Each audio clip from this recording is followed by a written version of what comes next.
তা বন্ধুরা কেমন আছেন? আশা করি সবাই ভালো আছেন। তো গত পর্বে আমরা টি শার্টের প্যাটার্নটা কমপ্লিট করছিলাম। তো আজকের পর্বে আমরা এটাকে গ্রেডিং করবো। হ্যাঁ, গ্রেডিং করার পরে আমরা মার্কার করব। তা আসুন আমরা গ্রেডিংটা করে নিই। তো গ্রেডিং করার আগে আমাদের আগে কিন্তু গ্রেডিং টেবিলটা ক্রিয়েট করতে হবে। হ্যাঁ, তো গ্রেডিং টেবিলটা ক্রিয়েট করার আগে আগে দেখে আসি আমরা কোন সাইজের উপরে কাজ করছি। আমরা কিন্তু এম সাইজের উপরে কাজ করছি। তাহলে আমার যে প্যাটার্নটা করা আছে এই সাইজটা কিন্তু হবে এম। তো আমি এখান থেকে গ্রেডিংয়ে যাবো, গ্রেডিংয়ে যাবো সাইজ টেবিলে যাবো, সাইজ টেবিলে যাওয়ার পরে যেহেতু আমি এটা এম এর উপরে করছি তো আমি এখানে এম বসিয়ে দেবো। হ্যাঁ, তারপরে এখান থেকে আমি সাইজ আসলে কয়টা আছে একটু দেখি। এক্স স্মল থেকে আপনার 3XL পর্যন্ত। হ্যাঁ, তো এখানে আমি স্মল দেব। তারপরে ইনসার্টে ক্লিক করে এখানে এক্স স্মল, অ্যাপান্ডে ক্লিক করে large, XL, double XL, 3XL।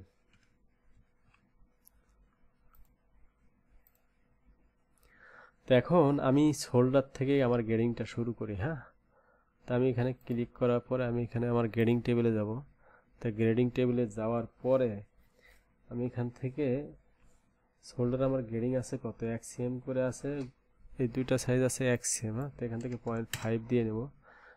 তারপরে আছে 1.5 cm, তারপরেগুলো 2 cm, এটা আছে 1.5 cm, তারপরেরগুলো 2 cm। হ্যাঁ, তো এখান থেকে -1।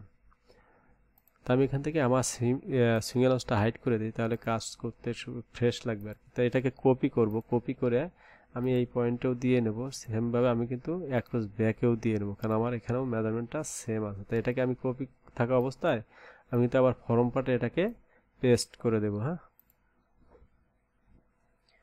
তা আমার যেহেতু শোল্ডার আর অ্যাক্রস ব্যাকের গ্রেডিং একই, তাই এটা গেল। এখন আমি নেকের উঠটা নিয়ে নিই। তা নেক আমার এখান থেকে এই তিনটা সাইজ আছে 1/2 cm, আর এই তিনটা আছে 6 মিলি। হ্যাঁ, তো এটাকে আমি কপি করে সেমভাবেই এই পয়েন্টেও বসিয়ে দেব, সেমভাবে আমি ফরম পার্টেও বসিয়ে নেব। হ্যাঁ, তা আপনারা দেখবেন, ভিডিও পুশ করে করে দরকার হলে দেখবেন আমি আসলে কিভাবে কাজ করতেছি। 0.5। তো এখন আমি চেস্টের গ্রেডিং আর আর্মহোলের গ্রেডিংটা নিয়ে নেব। তো আমার এখানে চেস্টের গ্রেডিংটা আসলে কত দেখাইছে। তো চেস্টের গ্রেডিং আছে 2 cm, ছোট সাইজটা হলো 2 cm। এখানে 1 cm দিয়ে দিলে হয়ে যাবে। আর এটা হলো 1.5 cm। এটা একটু ম্যানুয়াল গ্রেডিং করতে হবে।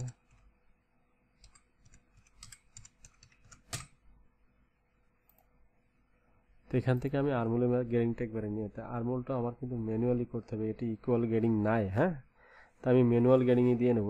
তো এটা যেহেতু আমার 1 cm করে আছে, তো এটা 1 cm দিয়ে নেই। এটা আছে 1. এটাও 1 cm, -1, -1.25, -1.25, -1.75। তো এই গ্রেডিংটাকে আমি কপি করে সেমভাবে কিন্তু আমি আমার ফর্ম পার্টে পেস্ট করে দিলে আসলে কমপ্লিট হয়ে যাবে। তো এখান থেকে আমি এক্সে পেস্ট করব, ওয়াইতে পেস্ট করব। হ্যাঁ, তারপরে এখান থেকে ওয়াইতে দিলে কিন্তু আমার সেমভাবে হয়ে গেল। তো আমি এখন লেন্থের গ্রেডিংটা দিয়ে নেব। হ্যাঁ, তো আমার লেন্থের গ্রেডিংটা আছে কত করে দেখি। লেন্থের গ্রেডিংও আমার ম্যানুয়ালি বসাইতে হবে, কারণ এখানে ইকুয়াল নাই। হ্যাঁ, তো ইকুয়াল না থাকলে আসলে একটু কাজ করতে সমস্যা হয়। আর ইকুয়াল যখন থাকবে আপনি এক চাপে গ্রেডিং করতে পারবেন। আচ্ছা, বাকি সাইজগুলো 2 cm করে, তো এটা একবারে দিয়ে, সরি এটা -2 হবে। তো এটাকে কপি করে আমি এই পয়েন্টে দিয়ে নেব। সেমভাবে আমি ফরম পার্টেও দিয়ে দেব। তাহলে আমার বডির গ্রেডিং শেষ। হ্যাঁ, তা বডি এখন আমি স্লিপের গ্রেডিংটা ধরবো। তা স্লিপের গ্রেডিং আমার বাইসিপের গ্রেডিংটা আসলে দেখি। তো এখানেও আমার ম্যানুয়ালি বসাইতে হবে, আসলে ম্যানুয়ালি বসানো ভেজাল লেখা। এই দুইটা 1 cm, এটাও 1 cm, -1.4, -1.4, 1.9। তো এখন আমি নেক উইথের গ্রেডিংটা দেখি, সরি স্লিভ ওপেনিংয়ের গ্রেডিং। তো স্লিভ ওপেনিংয়ের গ্রেডিংও আমার ম্যানুয়ালি দিতে হবে। তো এটা আমার এই তিনটা হচ্ছে 1 cm, তো এই তিনটা আমি 1 cm দিয়ে দিই। তারপরটা হলো 1.25, 1.25 1.75। আমি এখান থেকে এটাকে একটু দিকে সরিয়ে দিই, কেন সরিয়ে দিতে চাচ্ছি সেটাও আপনারা বুঝবেন। তো এখন আমি এই স্লিপ লেন্থের গ্রেডিংটা দিয়ে দেবো। তো স্লিপ লেন্থের গ্রেডিংয়ে একটা ঝামেলা আছে, সেটা হলো স্লিপ লেন্থের গ্রেডিংটা কিন্তু আমার সেন্টার ব্যাক থেকে দেখাইছে। হ্যাঁ, তা সেন্টার ব্যাক থেকে দেখালে এখানে কিন্তু আমি গ্রেডিং দিছি, তা গ্রেডিং সব কিছু মিলাইয়া আপনার শোল্ডারে যে গ্রেডিং আছে আমার স্লিপ লেন্থেও কিন্তু সেই একই গ্রেডিংয়ে আছে। হ্যাঁ, তা একই গ্রেডিং থাকলে এটা আমরা কি করব, এটা এখানে যে গ্রেডিংটা দিছি এই গ্রেডিংটা যদি আমি এখানে পেস্ট করে দিই আমার এই অটোমেটিক এটা অ্যাডজাস্ট হয়ে যাবে। হ্যাঁ, তো এটাকে আমি এখানে দিয়ে দিই। তো এখন আমি এটাকে সেভ দিই। আমার গ্রেডিংয়ের কাজ মোটামুটি কমপ্লিট। তো এখন আমি কি কাজ করব, এখন আমার কাজটা হলো আমার এই বডির আর্মোলের এরিয়া, স্লিভের আর্মোলের এরিয়াটা কিন্তু অ্যাডজাস্ট করে নিতে হবে। হ্যাঁ, তো অ্যাডজাস্ট করে না দিলে পরে কি হবে, আপনার দেখবেন যে ছোট সাইজে আসা স্লিপ বড় হইতেছে, বড় সাইজে যায় স্লিপ ছোট হয়ে যাইতেছে। হ্যাঁ, তো এটাকে আমরা অ্যাডজাস্ট করব কিভাবে, তো আমি কম্পেয়ার লেন্থে যাব। কম্পেয়ার লেন্থে যাওয়ার পরে আমি বডির এরিয়াটা আগে সিলেক্ট করব। হ্যাঁ, সিলেক্ট করে এখানে প্লাসে দিয়ে দেব। সেমভাবে আমি এই পার্টেরও এরিয়াটা সিলেক্ট করে এখান থেকে প্লাস দিয়ে দেবো। হ্যাঁ, তো এখানে দেখেন আমার টোটাল হচ্ছে, এটা মনে রাখতে হবে, টোটাল 5147 হলো আমার এম সাইজের। তো আমি এখান থেকে আসলে কি করব, এখান থেকে এখন কিন্তু আমি স্লিভের এরিয়াটা মাইনাস করব। তো এখান থেকে সিলেক্ট করে মাইনাস করব, আবার সেমভাবে সিলেক্ট করে মাইনাস করব। হ্যাঁ, তাহলে এখন দেখেন আমার কিন্তু 5147, 5152, তাহলে আমার এখান থেকে মেজারমেন্ট কিন্তু বেস সাইজে ঠিক আছে। আমি এখন বড় সাইজগুলোতে আসলে যাব। তো এখানে 54.2, 54.29 এটাও ঠিক আছে। 57.7, 57.25, এই দেখেন এখানে কিন্তু আপনার ছোট স্লিপটা কিন্তু আস্তে আস্তে ছোট হয়ে গেছে। তা ছোট হয়ে গেলে এটাকে কি করবো, এটাকে আমরা আর্মোলের গ্রেডিংটাকে আসলে একটু ছোট করে দিই। হ্যাঁ, তো এখান থেকে যেহেতু 25 আছে এটা আমি 1 রাখি দুইটাই। তো এখন আমি একটু আপডেট দিই, সরি এটাকে আমি কপি করে আমি এই পার্টেও দিই, তাহলে আমার কাজটা বুঝতে সুবিধা হবে। তো আমি এখন এটাকে আপডেট দেবো। আপডেট দেওয়ার পর আমি চেক করবো আসলে কি আছে।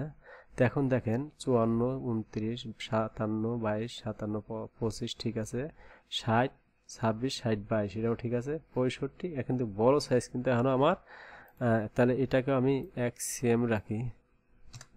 এটা আসলে যখন বাল্কে কাজ করবে 75 মিলি আসলে ধরাই আসবে না, এটা দেখবেন যে অ্যাডজাস্ট হয়ে গেছে।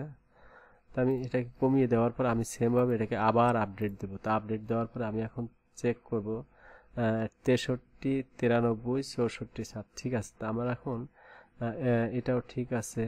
46, 47, এটা একটু স্লিপটা বেশি বড় আছে। হ্যাঁ, তা বড় থাকলে এটাকে আমরা 1.25, 1.25,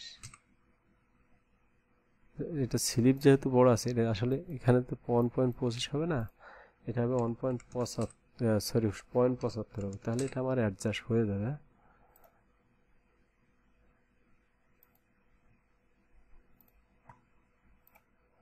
আমি আবার একটা আপডেট দিয়ে দেখি আসলে কি অবস্থা। এখানে এখন কিন্তু আমার মেজারমেন্ট 100% ঠিক আছে। দেখছেন আমার কিন্তু দুইটার সারগাম লেন্থ সুন্দর মতো অ্যাডজাস্ট হয়েছে। তো আমি এটাকে এখন সেভ দেবো। সেভ দিয়ে বেরিয়ে দেবো। তা আমরা গত পর্বে প্যাটার্ন করছি, এই পর্বে আমরা গ্রেডিংয়ের কাজটা দেখলাম। তা পরবর্তী পর্বে আমরা এটার মার্কার দেখবো। তা আমি পার্টগুলো আসলে ছোটো ছোটো কেন করতেছি, তা আপনারা যাতে সময় নিয়ে পার্ট বাই পার্ট দেখে কাজ শিখতে পারেন। হ্যাঁ, তা আমি যদি একবারে 1 ঘন্টার একটা ভিডিও বানিয়ে দিই আসলে আর আপনারা পুরাটা দেখতেও পারবেন না, আর কোথা থেকে দেখে শেষ করে এটা করছেন এটা বুঝতেও পারবেন না। তো এই জন্য আপনাদেরকে ছোটো ছোটো পার্ট দেওয়ার উদ্দেশ্য আপনারা যাতে ভালোভাবে দেখতে পারেন। তা আমরা পরবর্তী পর্ব দেখবো এটা কীভাবে মার্কার করা যায়।